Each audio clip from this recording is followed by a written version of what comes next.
मित्रांनो, आज मी तुम्हाला दाखवते आलूची चटणी कशी बनवण्यासाठी आधी 2-3 आलू उबळून घ्यायचे, मग त्याला हाताने तसे मिक्स करायचे। मग जिरे राई घ्यायचे थोडे, कढीपत्ता, चटणीमध्ये 2-3 मिरची आणि लसूण आहे आणि हळद। तर कढई तापलेली आहे, त्याच्यामध्ये तेल टाकले आपण, त्याच्यामध्ये जिरे राई टाकू।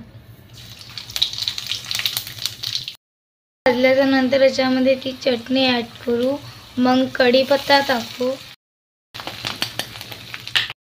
बटाटे ॲड,